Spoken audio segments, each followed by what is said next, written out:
Hello and welcome to Full Volume. My name is Alan Lynch and I'm here with Gary. How are you, Gary? Hello, I'm all right, thank you. Welcome to the March edition, everybody. Can you believe it's March already, Gary? I can. It's a gorgeous day, though, isn't it? We're recording this in the beginning of March, and it's turned out to be absolutely gorgeous, so long may it last. But you're very welcome. Tell us, you've been away on holiday for a few days. You went... I did. I went to Edinburgh. Went up north. Which was beautiful. It's such a beautiful city.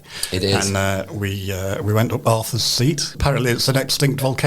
Oh, wow. Yeah, I didn't know that. No. Yeah, I had a great time. Fantastic. Well, I'm glad you're back and all in one piece. Okay, so let's crack on and tell everybody about what's happening on the March edition. Okay. First up, we're going to hear from Chris Connelly. You know, Chris is coming in on the 12th of March with a new book called Cargo Recording Studios, 77 to 85. Talks about this period of time when this recording studio in...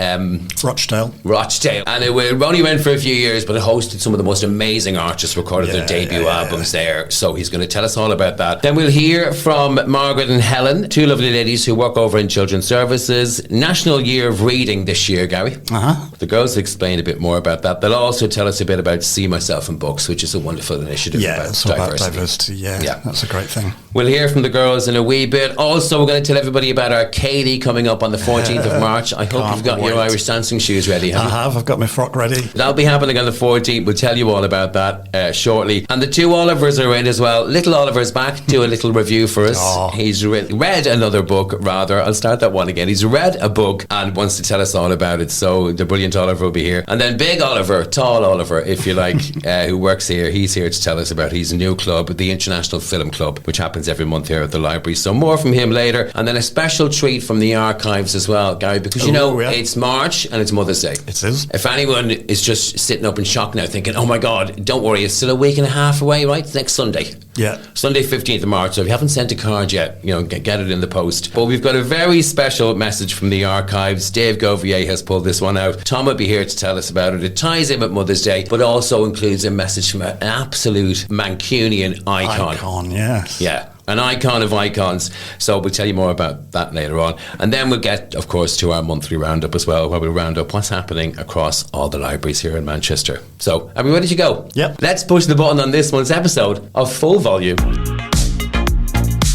Okay, so we're going to kick off with a chat with Chris Connelly. Alan met up with him and they talked about Chris's new book about Cargo Recording Studios. Yeah, and then I did a little bit of this and that with him afterwards. Okay, I am very excited about this one personally. Chris Connelly is here. Chris, how are you? I'm fine, thank you very much. It's all about Cargo Recording Studios, 1977 to 1985. Now, for those not in the know, this was a very well-known recording studio. Where was it based? It was based in Rochdale, pretty much in the town centre. The book is here. It's beautifully packaged up, by the way. Fantastic poster in there, some postcards, really lovely. But what I really want to know is some of the stories about what went down, because some classic seminal albums were recorded at that recording studio. Well, my time in there was very limited. I only visited a couple of times when my friends were recording there, but since became friends with John Briley, who was the owner, and Mr. Cargo, basically. John had a history in TV production, which he still does, cameraman, and that's how he met Tony Wilson. And he also produced an album in his bedroom when he was 16 years old for a band called Tractor, who was signed to John Peel's Dandelion Records. So John, although not a musician, had a great way of recording sound and a great appreciation of how musicians work, etc. Yeah. And he decided, he worked on the So It Goes Granada TV live recordings, which included all the great punk bands who came through town. And, he was out with his mobile studio for Granada doing that. And that enabled him to open a studio in Rochdale. And it wasn't very glamorous, just basically above a shop. Lovely control room, great big live room, had a great sound. And he did have some quite innovative equipment for the time, a Soundcraft desk, the start of AMS delay machines and things like that. It was much favoured. A lot of the early factory records were recorded there. OMD, Joy Division, A Certain Ratio, Exodus, a few others. I was going to say it's a bit of a who's who. You've got OMD, you just mentioned OMD, Echo and the Bunnymen. It also says Wedding Present, and then early records by Rolling Gift. That's Fine Young Cannibals, right? Yes. And then Lisa Stansfield, one of the finest voices to come out of the UK for a long, long time. So it's a who's who, really, isn't it? Yeah, it's interesting how some of them. David Gedge came in because he lived nearby Middleton. He grew up most of the time there, and he was in 2 bands before The Wedding Present, and they both recorded at Cargo. It was the first studio I ever went in. As he said, he popped his studio cherry in Cargo. Roland Gift was a sax player in a band from Hull. Wow, I didn't know he played the sax. With a voice like that, you would imagine he was always a singer. Yeah. So he started off playing the sax. Playing the sax in a band, who came down from Hull. There was a lot of bands who travelled from around the UK and also Germany. An American band recorded there. A lot of bands came from Scotland. And was it a financial vehicle then? Was he making money from it, or was it just something? Was it for the love of being able to produce music? It's more for the love in hindsight. Obviously, he had to pay the wages, he had to pay the rent. He worked hard. I mean, in the book at the back, there's some studio planners, wall planners from the wall. And in some years, it was like 3 sessions a day, 7 days a week. Wow. It was like, you could have the best studio in the world, but if you don't have the people who can, true. John was very much a people person, very quiet guy, knew his stuff, and he also had good engineers working with him. Oh, well, if you like that kind of thing, and I'm sure everybody will, I can tell you now, I've had a look through, and it's pretty much chock-a-block. There's been loads of people interested in tickets for this. Yeah. So it's definitely going to sell out. You can get tickets if you go to librarylive.co.uk. Just follow the link there, but we can't guarantee they'll be there for long because honestly a lot of people have snapped them up already. Excellent. So we look forward to seeing you again then on the 12th of March. That's a Thursday. It's at 6 p.m. in the Henry Watson Music Library. And you'll be able to speak with Chris and Mark about your brand new book, Cargo. So thanks for coming in. So we're just going to play a game of this or that. It's a list of people who've used Cargo recording studios, so just say which one you prefer. Certainly. All right, so Durutti Column or Lisa Stansfield? Durutti Column. Durutti Column or OMD? Durutti Column. Durutti Column or Roland Gift? Durutti Column. Durutti Column or Echo and the Bunnymen? Echo and the Bunnymen. Okay, this is going to be a tough one, I think. Echo and the Bunnymen or Joy Division? Joy Division. Yeah. Joy Division or Nico? Joy Division. Joy Division or The Fall? The Fall. The Fall or The Chameleons? Chameleons. Ooh, only just. Chameleons or The Gang of Four? With regard to the studio, The Chameleons, but only just. Okay. The Chameleons or A Certain Ratio? Chameleons.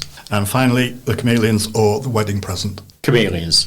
Well, that was a surprise. I thought Joy Division were going to smash that, but no, Chameleons. Well, thanks for doing that, Chris. Thank you. Good to see you. Thanks again to Chris for popping in, and like I said, if you want to come along on the 12th of March, please do. Chris will be talking about the brand new book, Cargo Recording Studios, 77 to 85. Okay, Gary, let's tell everybody about what's coming up on the 14th of March, because we've got a very exciting day about to unfold. But Irish dancing, everybody loves it, right? Have you ever Irish danced? I haven't, no. Have you not? No. Genuinely never did a jig. Person. You've danced with an Irish person. It's not the same. It's not the same. Not all hope is lost, because we are going to have an Irish dancing session here at the library. I'm having a very special day on the 14th. You'll all know St. Patrick's Day is on the 17th of March, one of the big celebrations, and we can't let it slide this year, but we're not going to host on Patrick's Day because that's a Tuesday afternoon. People are very busy. So we're hosting it on the Saturday instead, Saturday 14th of March. So please do come along in the Henry Watson Music Library on the first floor. We're going to have a couple of young ladies from the Ward, let me just get this right, Ward Mallinson School of Irish Dancing. Lovely lady called Justine. I've been dealing with Justine over there. She's wonderful. She's going to come along with two colleens who are going to be in full regalia, so they're going to wear the Irish dancing outfit, because you know those, they cost thousands of pounds to buy these dresses. They're incredible. They've actually asked if can we just put it on for a few moments, because people just want to touch it apparently. You can't be touching this outfit. Our proper Irish dancers will only get dressed the moment before they're due to go on stage, and then we'll get out of it as soon as they come off. You know, these things are heavy as well, because they're usually covered in they're encrusted with sort of jewels and whatnot, and lots of different symbolism and really heavy threads in these materials. So we're going to hopefully they'll get through the hour and be able to teach us how to Irish dance. So that's happening on the 14th of March, and then straight after that, so once you've learned How to Irish Dance, and I will fully expect you to be there, Gary, Yep. with your Irish dancing shoes on. Got my frock already. Once you've learned how to Irish dance, then you can put your new skills to the test, because we're going to put on a céilí. Hey. Now, for those of you who don't know what a céilí is, it's basically this raucous, lots of Irish instruments. There'll be a barron and there'll be tin whistles, there'll be all sorts. They're called Mouse's Nest. They'll be performing then in the afternoon. So once you've learned how to dance, we're going to clear the floor, and the band are going to start up, and then we're going to have a caller there as well. So the caller's going to be helping people who actually want to get in and do that céilí dance. Because you stand side by side, groups of 6. Yeah, I used to love a céilí. It's going to be incredibly raucous, I hope, anyway. So if you're interested in Irish dancing and you love céilí music, or even if you're not, just come along on the 14th of March. You can go to Library Live, follow the link, and pop yourself on. Tickets are pay what you can. Right, so there you go, 14th of March, the St. Patrick's Céilí Band experience with Mouse's Nest, and then also some Irish dancing lessons with Justine and the girls from the Irish Dancing School. It'll be brilliant. Okay, what are we on to next then, Gary? So, let's talk about our See Myself in Books and the National Year of Reading. I invited Helen and Margaret over. They work in children's services, and I asked them to tell us all about this new initiative. This is something that the government have initiated across the country, so it's to look at trying to encourage people to read for pleasure. It's in recognition that there's been a bit of a drop in people reading for pleasure, but recognition also that brings real benefits to people when they do read. It improves their everyday lives, makes them more ready for jobs, gets them through school easier, and it's also about your quality of life as well. If you're reading for pleasure, we know that it kind of improves your relaxation, mental well-being, all those kinds of things. So National Year of Reading is in kind of response to that. So we were talking at conference about the sort of external factors that are sort of causing people not to read. I mean, what do you think it is then? Is it just a combination of screens and the modern world? Why is it you think maybe reading isn't being taken up the same way it was, say, 10 years ago? Yeah, so screens do have probably a lot to do with it. That sort of like scrollable content where you're just scrolling through things and your attention span isn't probably as great as it used to be. And people look at a big novel or a classic and they're like, oh God, I'm never going to get through that. And, it's just easier to have your phone. Your phone is there with you 24 hours a day nowadays. And I think people don't really think of reading as necessarily what they're reading on their phones, but it is. We are reading things on our phones all the time. We're reading magazines on our phones. We can read newspapers on our phones, the news, and people just think of books as being reading, and we're trying to sort of bring people a little bit away from that. Obviously, we love books because we're the library service, but reading isn't just about reading a novel. It's non-fiction, it is magazines, it is manga, it's comic books, it's newspapers, it's all of those things, and all of those things you can get through libraries in one way or another. So I think that's the big sort of push for us, is just to think about what is it that you're really interested in. The whole sort of National Year of Reading tagline is go all in, and it's go all in on the thing that you're interested in. So if there's something you're interested in, there is going to be some writing about it somewhere. And if it's going to be anywhere, it's going to be at the library. So that's the way that we're thinking of the National Year of Reading. Yeah, it's a very clever way of putting it, because personally, I consume lots of content, so I read all day, kind of every day really, but I would rarely pick up a book. But I'm obsessed with magazines, and I'm obsessed with reading the news, and I'm probably the most person who goes to the Guardian website the most. I just love to consume. So I think that's a good point to say to people, look, don't think, oh, well, I'm not reading, because you probably are reading more than you think. Yeah, absolutely. I think there's something they do in schools which is called like a 24-hour reading plan, or like they look at what have you read over the last 24 hours, and people are then really like confused that they've read so much they don't realise how much they've read. And I think it's a great initiative, and I hope it goes really well. Can you tell us about some of the events we're going to be hosting here at the library? Yeah. I mean, it already has started from January, but there's going to be certain moments across the year that we're really having an emphasis on. So it's things like World Book Night, World Book Day, some reading challenge, our Take 10, which is a homegrown campaign in Manchester about reading for well-being.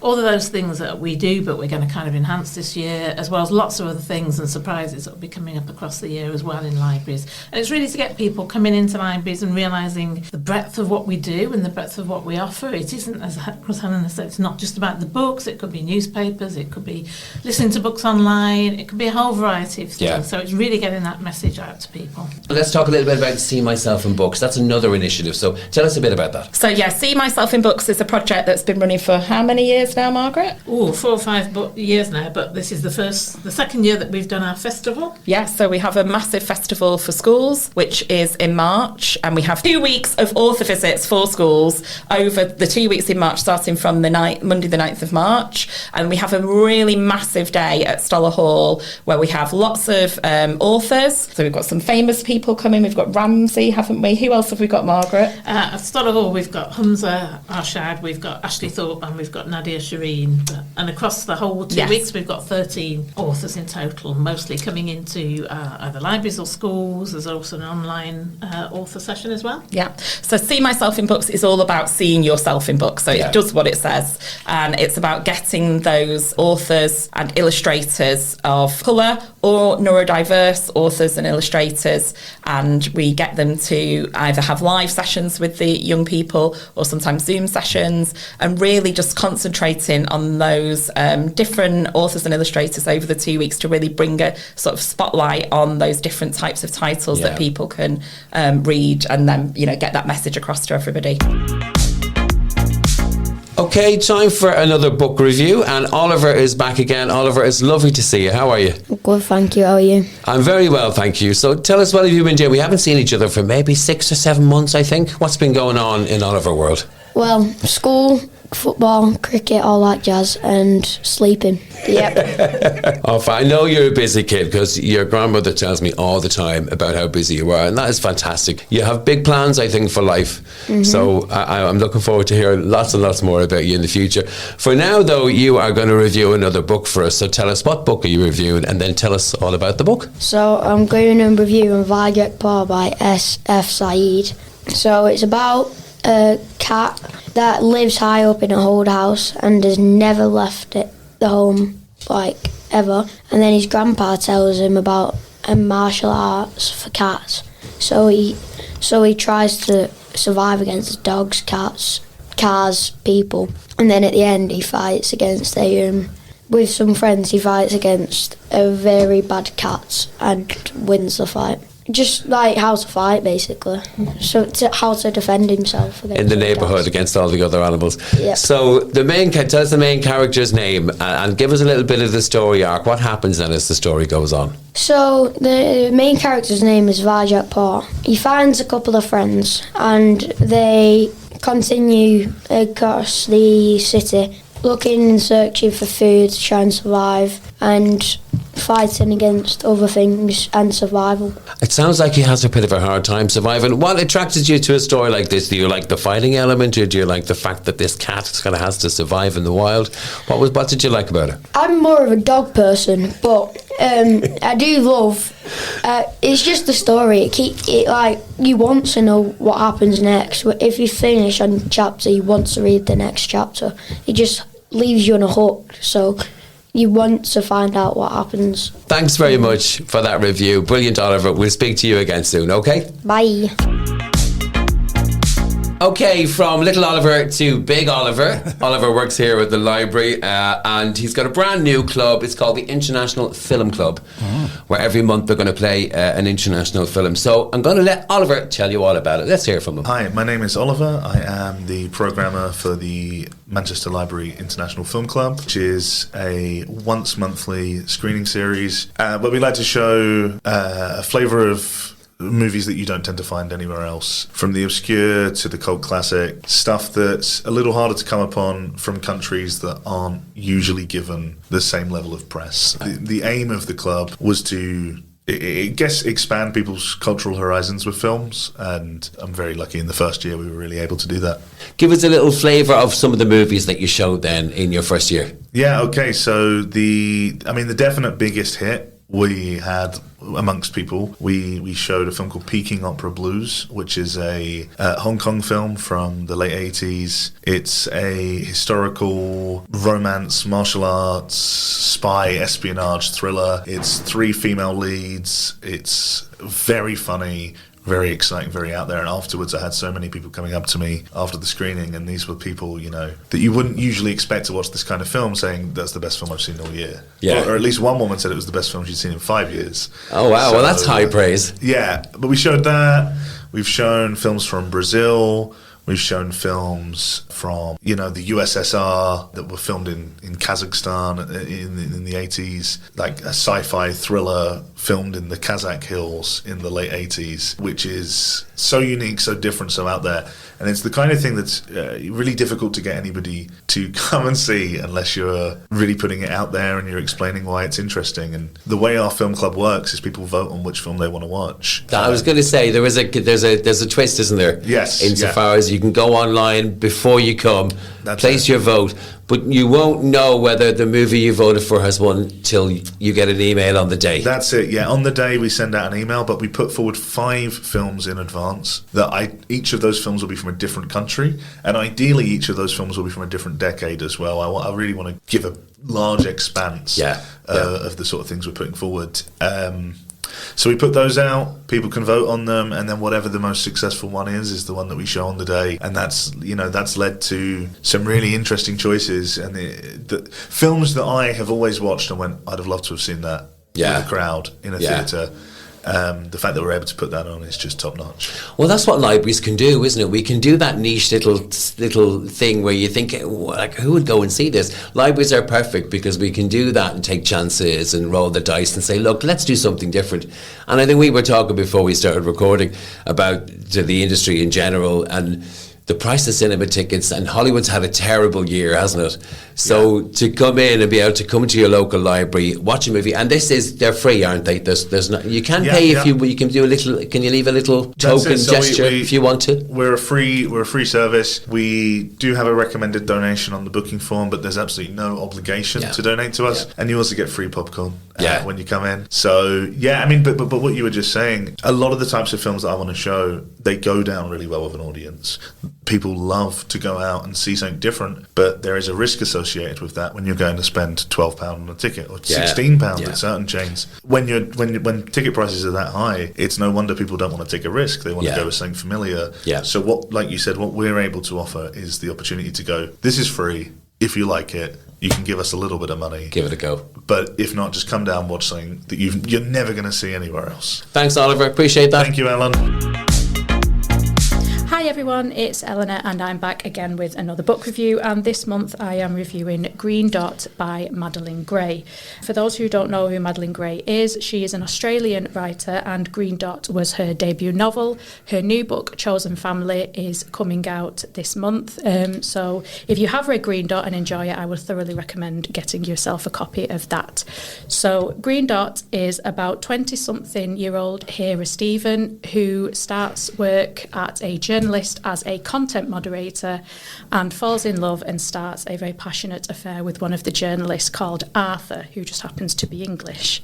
I gave it a very rare 5 stars out of 5 for me on a popular book review app, and the reason why I gave it 5 stars was because even though it's not really my genre normally, it was brilliant. I absolutely loved it. But yeah, so the main theme is love, because Hera and Arthur do love each other very much.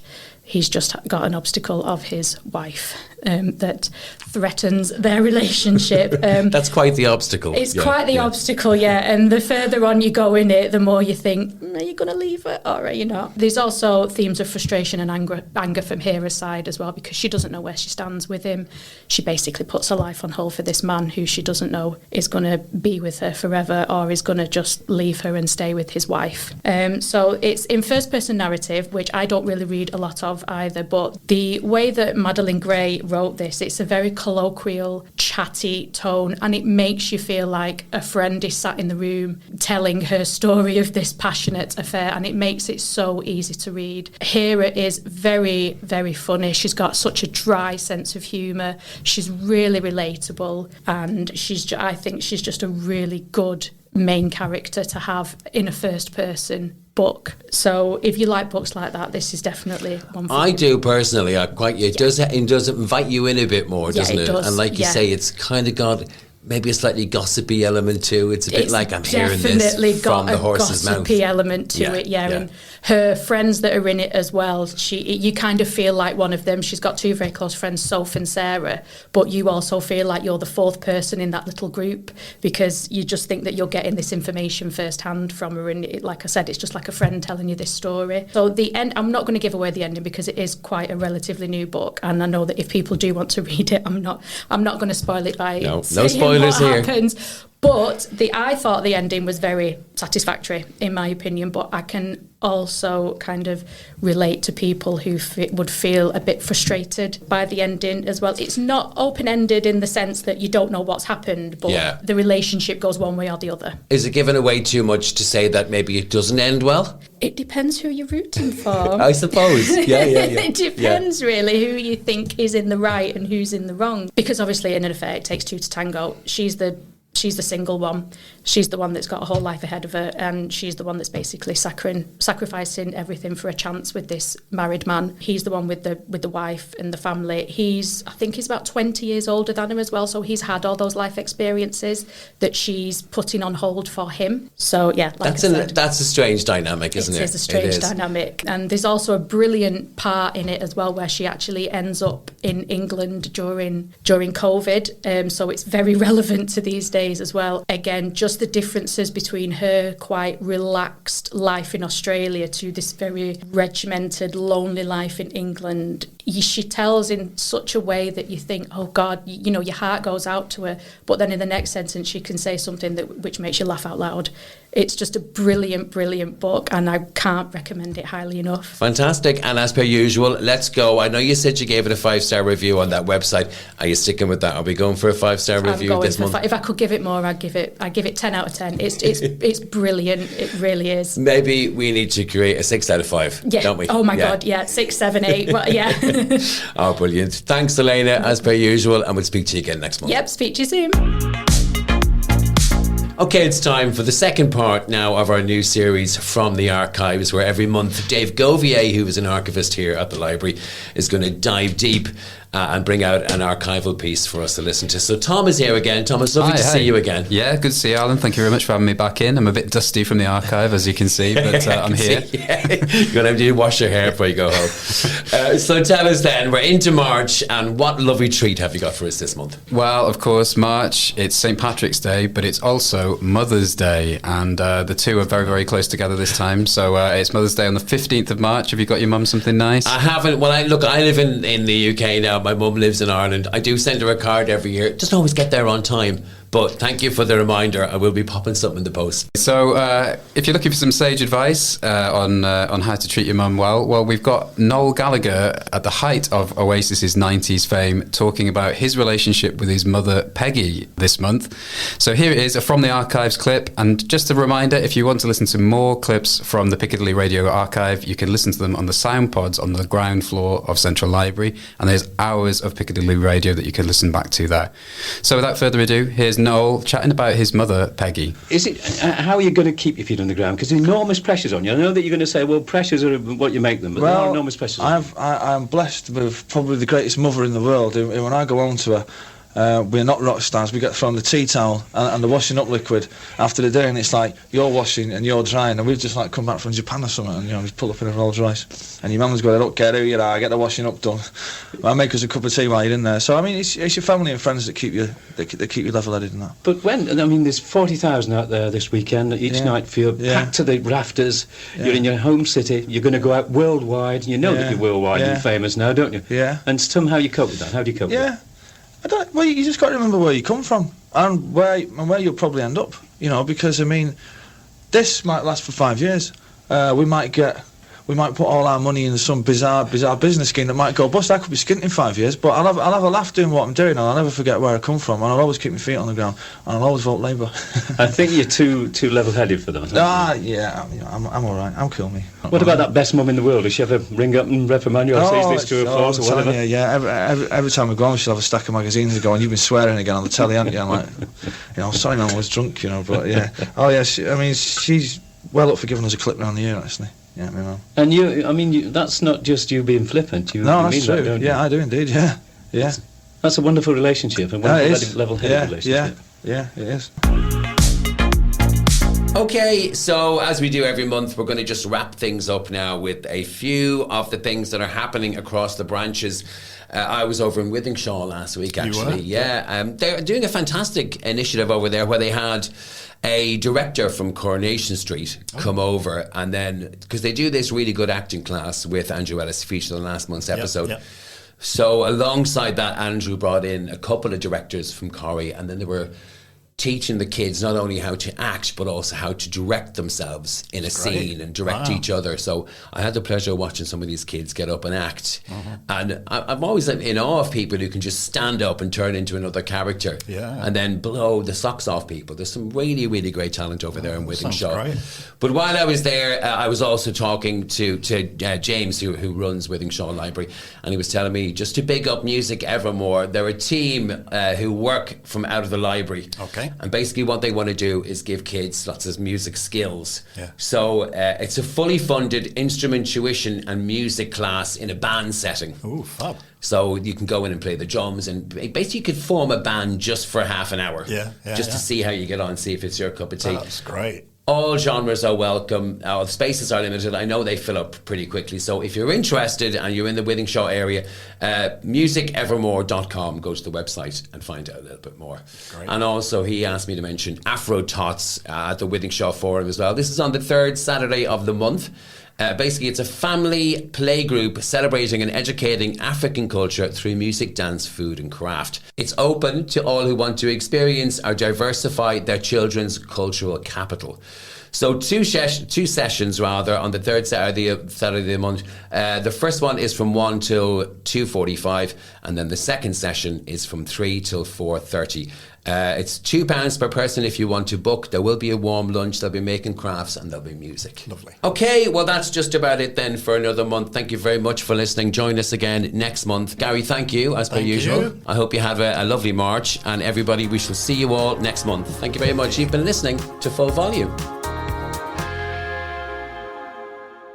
If you've enjoyed listening to the podcast and would like to support Manchester Library's educational and cultural activity, please visit the new Manchester Libraries Trust website at manchesterlibrariestrust.co.uk, where you can make a donation, join our library lover scheme, or find out more about company support.